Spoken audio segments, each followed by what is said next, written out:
नमस्ते बच्चों। बच्चों कैसी हो गई आपकी प्रिपरेशन चल रही है? आई होप आपको वीडियोस काम आ रहे होंगे। मैंने जो चैप्टर बनाए हैं इंडिविजुअली वो मैंने सारे के सारे टेलीग्राम लिस्ट में डाल दिए हुए हैं और टेलीग्राम की जो लिंक है वो मैंने कम्युनिटी पोस्ट में कल रात को ही डाल दी थी ताकि आप लोगों को आपका टाइम सेव हो जाए। बिकॉज बहुत सारे बच्चे कह रहे हैं कि प्लेलिस्ट में मिलती नहीं है या क्या होता है, बहुत सारी वीडियो से तो शायद आपको वो ना मिले।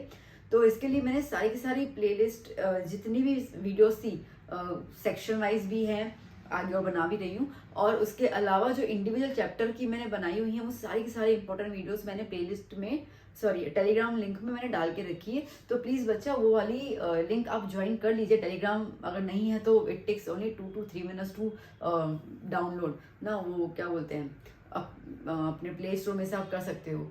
तो फटाफट से कर लीजिए, वो बहुत ज़्यादा ज़रूरी है क्योंकि आगे भी जब पेपर्स आएंगे तो मैं सब कुछ उसमें आपको सीक्वेंस में देती जाऊँगी, तो आपको टाइम नहीं वेस्ट करना पड़ेगा।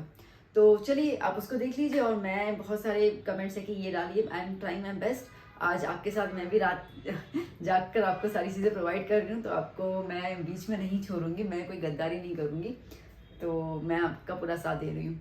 तो वेल अभी थोड़ा सा था कि थोड़ा सा इन्फॉर्मेशन भी दे दूँ आपको एग्जाम को लेकर, क्योंकि अब बच्चा क्या होता है ना कि पेपर प्रेजेंटेशन बहुत ज़्यादा ज़रूरी है। हमने इसकी थोड़ी बहुत बात इंग्लिश में तो की थी, बट इंग्लिश में ऐसा होता है कि अच्छा उस पर तो इतना सब लिखना होता है, ये सब करना होता है। तो मैथ्स में क्या है, मैथ्स में तो खाली सब करना होता है, बट मैथ में भी बहुत ज़्यादा ज़रूरी होती है प्रेजेंटेशन।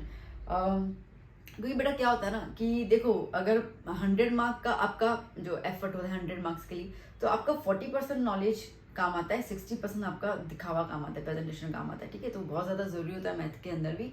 तो मैं अभी आपसे वही डिस्कस करना चाहूँगी कि पेपर कैसे प्रेजेंट करना है, कैसे आपको उसमें लिखना है, सेक्शंस कैसे करने हैं, क्या टाइम मैनेजमेंट मैंने आपको बता दिया। ठीक है, अब उसके अंदर क्वेश्चंस कैसे अरेंज करना है, क्या करना है, उसका मैं थोड़ा सा आपको गाइडेंस देना चाहूँगी। तो थोड़ा सा देख लेते हैं और फिर से हम अपनी स्टडी पे लग जाएंगे। तो उसको आप थोड़ा सा गाइडेंस मान के उसको आप प्लीज़ कंसिडर करना। एंड लेट्स स्टार्ट बेटा। अब जैसे हमने डिस्कस किया है ऑलरेडी कि आप पहले सेक्शन लिखोगे, ठीक है, अच्छे से प्रेजेंट करोगे सेक्शन को। तो जैसे कि आप सेक्शन ए यहाँ पे लिख रहे हो, देखो मैं आपसे ये नहीं कह रही हूँ कि आप राइटिंग बहुत सुंदर लिखे हैं क्या, बट इस तरह से लिखिए कि रीडेबल हो। ठीक है, सब आपके शब्दों को समझ पाए उतना आप लिखिए। बाकी ऐसा कभी किसी ने नहीं बोला कि राइटिंग बहुत सुंदर होती है तो फिर मार्क्स मिल जाते हैं। इतनी सुंदर होगी, लिखा बकवास होगा तो किस चीज़ से मार्क्स देंगे आपको। ठीक है, तो ऐसा कुछ नहीं होता। तो वेल सेक्शन ए, अच्छा आप सेक्शन ए में देखो किसी भी चेकर को है ना, सेक्शन ए में आपके सॉल्यूशंस चेक करने में कोई इंटरेस्ट नहीं होता है। ठीक है, तो वो एक्चुअली जिनके पास सेक्शन ए आता है ना, वो पहले ही 5-7 जब पेपर चेक कर लेते हैं उनको आंसर्स पूरे दिमाग में रटे जाते हैं कि क्या है, लाइक 1 का क्या है, बी का क्या है, क्योंकि 2 का क्या है, ट्रू फॉल्स कितने हैं, ट्रू फॉल्स ऐसे वो लिटरली रीड भी ऐसे करते हैं, ट्रू फॉल्स, समझ रहे हो। तो जिसकी वजह से आपको सॉल्यूशन तो हमें दिखाना है ही नहीं, कितना भी लंबा समय कितना भी कैलकुलेटिव हो, आपको सॉल्यूशन करना है रफ वर्क में, उसके अलावा कहीं नहीं करना है। तो सिंपल आप ये वाली मार्जिन छोड़ दोगे, ये हमने पहले डिस्कस किया हुआ है। ठीक है, तो आंसर 1, अब ANS लिखना है, A1 लिखना है, आपकी मर्जी है। ठीक है, आंसर 2, आंसर 3, इस तरीके से आप यहाँ पे आंसर 4, 5 मेंशन करते जाओगे। ठीक है, ऑप्शन है तो सीधी बात है, ऑप्शन के साथ आप लिखोगे जो भी उसका ऑप्शन रहेगा। ठीक है, उसके साथ जो भी उसकी वैल्यू होती है, समझो कुछ भी वैल्यू होती है आप उसको मेंशन करोगे। ट्रू फॉल्स है तो लिटरली आप लिखोगे ट्रू फॉल्स। ठीक है, ट्रू इस तरीके से। अच्छा, अब दूसरी बात, इसके अंदर ना बेटा सीक्वेंस चेंज मत करना। ठीक है, बहुत सारे बच्चे से करते हैं, जैसे ट्रू फॉल्स है तो जो पहले आता है वो लिख देते हैं, वो गलती इसमें मत करो। आपको नहीं आ रहा है ना, समझो आपको आंसर नंबर 6 नहीं आ रहा है, आपको सॉल्यूशन वैसे भी नहीं दिखाना है, आंसर 6 आंसर 7 नहीं आ रहा है, तो वो वाली स्पेस छोड़ दो। ठीक है, लीव दैट स्पेस, क्योंकि क्या होता है ना, अब स्पेस इसमें सबसे ज्यादा गलती जो होती है वो ट्रू फॉल्स वाले में ज्यादा होती है। समझो कि तुम्हारे जो मार्किंग स्कीम है उसमें ऐसा लिखा हुआ है ट्रू फॉल्स ऐसा आंसर है। ठीक है, अब आपने ऐसे लिख दिया। ठीक है, आपने जो है वो ऐसे लाइक मैं एग्जांपल दिया, आप लिख रहे हो यहाँ पे ट्रू फॉल्स। ठीक है, और ये आप लिख रहे हो आंसर नंबर 3, ये आंसर नंबर 5, ये आंसर नंबर 6 और ये आंसर नंबर 4 आपने लिखा। अब क्या होगा, चेकर को ये दिमाग में है कि ट्रू फॉल्स है, ट्रू, अच्छा ये तो फॉल्स है, कैंसिल। ठीक है, फिर ये तो ट्रू होना चाहिए, कैंसिल, ये फॉल्स, तो कितने मिल गए, 2 मार्क मिल गए, 2 गायब हो गए। जबकि आपका आंसर सही होगा, नंबर वाइज आपका आंसर सही होगा, बट आपने लिखा है इस तरीके से ना, तो उसकी वजह से वो गलत हो गया। आई बात है, क्योंकि स्पेशली सेक्शन ए में इतना सारा वो आप फ्लक्चुएट करोगे तो you will lose your marks. तो मैं रिक्वेस्ट करूंगी कि सेक्शन ए में आप प्लीज सीक्वेंस वाइज ही जाइए, उसमें कोई भी छेड़खानी करने की कुछ भी जरूरत नहीं है। ठीक है, समझो कि कोई लाइक 2 MCQ है, उसमें दोनों का जो ऑप्शन है वो ए बी सी है, फिर आप आगे पीछे करोगे तो ए बी सी ए आ जाएगा, तो अगेन लोचे मार देंगे। ठीक है, तो इट्स बेटर कि आप स्पेस छोड़ दो, आपको नहीं आ रहा है आप स्पेस लीव करके आप उसको बाद में लिख देना जब आपको टाइम मिले, आपको जब बाद में कुछ उसका समझ में आए। एक तो ये वाली पॉइंट क्लियर करनी थी मुझे, क्लियर हो गई। चलो ना, अब दूसरी बात जब हम सेक्शन बी करते हैं, ओके, आपको पता है कि नए पैसे हमें नया चीज शुरू करना है। सेक्शन डी करोगे, सेक्शन डी करोगे, जैसे कि चलो सेक्शन डी की बात कर लेते हैं हम लोग। ठीक है, तो आपने सेक्शन डी किया,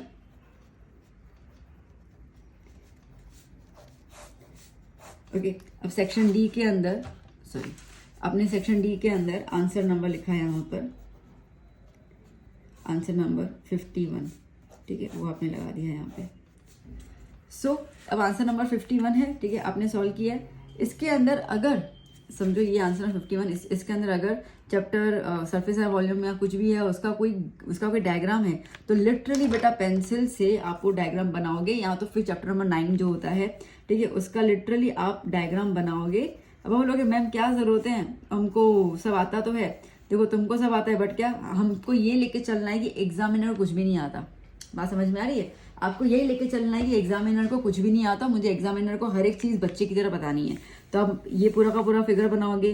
ठीक है, अगर कुछ दिया हुआ है कोण, तो कोण आपने मेरे वीडियोस देखे भी होंगे, मैं कैसे प्रेजेंट करती हूँ, उतना आपको आइडिया तो होगा ही कि मैम हर एक चीज जो है वो स्पेसिफाई करते हैं। ठीक है, नीचे आते आते मैं खराब कर देती हूँ, मुझे पता है। ठीक है, बट बेसिकली हर एक चीज जो है वो रेडियस क्या है, ठीक है, हाइट कितना है, वो सब कुछ आप मेंशन करना, अच्छे से फॉर्मूला लिखना।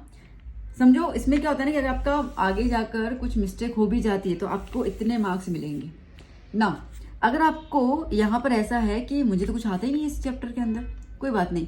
देखो ऐसा तो हो ही नहीं सकता ना कि कोई भी चैप्टर में आप बिल्कुल नादान हो, आपको कुछ भी नहीं पता हो, इट इज तो नॉट पॉसिबल। ठीक है, आप स्कूल पूरा साल गए होंगे, कोचिंग पूरा साल गए होंगे, यूट्यूब के वीडियोस आपने बहुत सारे देखे होंगे, तो चैप्टर में कुछ ना कुछ तो है, उतना तो आपको पता ही होगा। ठीक है, तो बस फिगर बना के वो थोड़ी चीजें लिख के आओ, क्या पता आपको उस पर 1 मार्क मिल जाए। क्योंकि क्या होता है ना, जनरली ऐसे गाइडेंस दिया जाता है टीचर्स को कि भैया बच्चे ने जो भी लिखा है ना 1 मार्क तो दे ही दो। ठीक है, 1 मार्क तो दे ही दो, तो आपको इन सब चीज़ों पे मार्क्स मिल जाएंगे। समझो कि आप चैप्टर नंबर जो 10 है या चैप्टर नंबर 6 है उसको सॉल्व कर रहे हो। ठीक है, तो उसको आप सॉल्व कर रहे हो तो लिटरली आप उसके अंदर गिवन लिखो। अगर आपने नोट डाउन किया होगा, जब मैं आपको समझा रही थी मैं सब कुछ लिख रही थी। ठीक है, गिवन लिखो, टू प्रूव लिखो, फिगर बनाओ और फिर प्रूफ स्टार्ट करो। प्रूफ आपका गलत भी होता है कोई दिक्कत नहीं, आपको इसी में ही आप 1 मार्क कैरी ऑन कर सकते हो। ओके, क्लियर हुआ? तो इसके लिए ये सब चीजें जरूरी है, कोई भी क्वेश्चन छोड़ के मत आना। अब कोई भी क्वेश्चन का मतलब ये है कि दैट मीन्स कि आपने अगर सेक्शन डी में हमें 5 क्वेश्चन करें तो 5 के 5 लिख के आना। ठीक है, 5 में करके आना, ऐसे नहीं कि साय के साय करके आओ। ठीक है, 8 के 8 करके आओ, ऐसे नहीं। मैं कह रही हूँ 8 में से तो 5 करें तो 5 के 5 करके आना। ओके, अब अगर ऐसा है कि कुछ क्वेश्चन में डाउट या नहीं आ रहा है, देखो स्पेस छोड़ दो, कोई दिक्कत नहीं है। अब कोई मेरे को बोलेंगे मैम सीक्वेंस कैसे करूं, इसके अंदर चलना है नहीं सीक्वेंस में चलना है, कोई बोलता है कि 47 नंबर से शुरू करो। देखो पहली बात तो ये है कि आपको जिस क्वेश्चन से शुरू करना है शुरू कर सकते हो, कोई दिक्कत नहीं है। बट सेक्शन डी में अगर आपको 5 क्वेश्चन अटेम्प्ट करने हैं तो 5 क्वेश्चन लिटरली अटेम्प्ट करो। ठीक है, जो बहुत अच्छे से आता है पहले उनको सॉल्व कर दो। ठीक है, उसके बाद जो हल्के फुल्के आते हैं उसके बाद तो 5 सॉल्व करने ही है। अच्छा, आप बोलोगे मैम मैं तो है ना 6 करके आया सॉल्व, कोई फर्क नहीं पड़ता। ठीक है, वो जो छठा वाला होगा ना, जैसे समझो कि आपने 54 नंबर अटेम्प्ट किया, ठीक है, और वो आपका एक्स्ट्रा क्वेश्चन है, आपने टाइम भी वेस्ट किया, कोई जरूरत भी नहीं थी। ठीक है, पेन की रिफिल भी वेस्ट की, कुछ मतलब नहीं था। वहां पे एग्जामिनर क्या करेगा, यूं करके वहां पे चेक तो करेगा, वो चेक बिल्कुल करेगा, मार्क्स नहीं देगा और यहाँ पे एक्स्ट्रा लिख के वो छोड़ देगा। ठीक है भाई, इस बच्चे ने एक्स्ट्रा लिखा है, तो ये वाली चीज करना ही मत। ठीक है, कोई सेंस नहीं बनता है। इस बेटर की जो आपके बहुत अच्छे क्वेश्चन आते हैं पहले उसको आप अटेम्प्ट करोगे। ओके, दूसरी बात, कोई भी क्वेश्चन छोड़ के नहीं आने का रीजन मैं आपको एक और बताऊं कि कई बार क्या होता है ना, प्रिंटिंग मिस्टेक्स पेपर में होती है। हर साल कुछ ना हमने देखा है कि कुछ ना कुछ तो प्रिंटिंग मिस्टेक होता ही है पेपर में। तो आप जब उसको अटेम्प्ट करते हो ना, आपने जैसे मैंने आंसर 54 लिखा, चलो यहाँ पे देखो मैंने आंसर में 51 लिखा और यहाँ पे आर और एच की वैल्यूज कुछ गड़बड़ वाली दी हुई है। ठीक है, यहाँ पे आर और एच की वैल्यूज जो थी वो कुछ ऐसी गड़बड़ थी जिसमें मेरा आंसर नहीं आ रहा है। तो जब क्वेश्चन पेपर चेक किया गया तो पता चला कि यार वैल्यूज गलत थी, बट मैंने इतना लिखा ना तो मुझे इस पे लिटरली, जैसे ये डी सेक्शन 4 मार्क का है तो मुझे लिटरली इसके अंदर 4 मार्क्स जो हैं वो मिल जाएंगे। ओके, मुझे लिटरली 4 मार्क्स इसके अंदर मिल जाएंगे। क्यों? क्योंकि मैंने अटेम्प्ट किया। ओके, तो इसके लिए बोर्ड में कहा जाता है कि कभी भी कोई क्वेश्चन छोड़ना ही नहीं। ओके, एक्स्ट्रा लिखने की भी ज़रूरत नहीं है। आप अगर आपका यू आर कॉन्फिडेंस कि मेरे को सब कुछ उसमें आता है, जितने मैंने क्वेश्चन अटेम्प्ट किए सारे के सारे सही है तो वेल एंड गुड। अगर नहीं आता है और ऐसा कुछ है कि आप कुछ तुक्के मार दो तो भले फिर तुक्के मार देने का, और तुक्के मारने में फिगर लिख दो। जैसे कि चैप्टर नंबर 9 होता है ना, तो 9 के अंदर ऐसे ट्रायंगल, लिटरली ट्रायंगल बनाओ, ठीक है। थीटा जो है वो 30 डिग्री, और फिर आप बताओ, जैसे आपने यहाँ पे ABC आपने ट्रायंगल बनाया, अब बताओ here AB is equals to height of tower, ऐसे बताओ आप, ठीक है। Theta is equals to 30 degree, we have to find BC, फिर लगा दो, ठीक है, फिर लगा दो tan theta is equals to BC upon AB upon BC, ऐसे करके। अच्छा, अब मैंने क्या किया, अब मैंने यहाँ पे ओवर राइटिंग की, ठीक है, ओवर राइटिंग नहीं करने की, ठीक है। क्या करोगे, अब कटिंग करनी है आपको, तो एक बहुत खूबसूरत तरीका है, पेंसिल लो, कट कर दो, फिर से लिखो tan theta is equals to AB upon BC, ठीक है। पेंसिल से कट करना बहुत अच्छा लगता है क्योंकि उसमें गंदगी दिखती नहीं है। ओके, पहली बात। दूसरी बात जो मुझे इसमें बतानी है, और कटिंग का तो मैंने आपको बता दिया। अच्छा, अब ना जैसे हम कुछ कैलकुलेशन करते हैं, आपने मेरे को देखा होगा, I always use pencil for the cutting, ठीक है। जैसे कि मैंने कुछ कैलकुलेशन है, समझो कि हाइट निकालना है, ठीक है, 12 इंटू 7 अपॉन 3, ऐसे कुछ है। तो आपने देखा होगा मैंने हमेशा पेंसिल यूज़ करती हूँ, 3 1 ज़ा 3 4 ज़ा h इज इक्वल्स टू, ठीक है, फिर लिखूंगी मैं 4 into 7, that is h is equals to 28, और वैल्यूज लिखोगे, अगर सेंटीमीटर है तो सेंटीमीटर लिखोगे वरना आधी मार्क कट जाएगी, ठीक है। मीटर है तो मीटर लिखना है, अगर एरिया निकाल रहे हो तो स्क्वायर लगाना है, अगर क्यूब निकाल रहे हो तो वॉल्यूम निकाल रहे हो तो क्यूब लगाना है, ठीक है। ये वाली यूनिट्स पे मार्क्स कट जाती है बेमतलब की, तो प्लीज इन पे ध्यान देना, प्लीज इन पे ध्यान देना, ठीक है। आया समझ में? तो देखो कुछ करना है नहीं, एक राइट हैंड में आपको पेन रखनी है, लेफ्ट हैंड में पेंसिल रखनी है, और अगर आप लेफ्टी हो तो लेफ्ट में पेन रखनी है, राइट में पेंसिल रखनी है, ठीक है। तो इट टेक्स, जैसे मैंने ये हाथ में ही पेन है और इसी को ही लेकर मैं यहाँ पर यूँ कटिंग करूँ, तो मेरे को कोई पेन लेना देने का कोई ज़्यादा टाइम नहीं वेस्ट हो रहा, ठीक है। ये कर लिया, फिर शुरू कर दिया, ओके। तो ये क्विक भी हो जाएगा और बहुत अच्छा लगता है, ऐसा लगता है कि बच्चा काफ़ी अच्छी तरीके से प्रेजेंट कर रहा है पेपर को, ओके।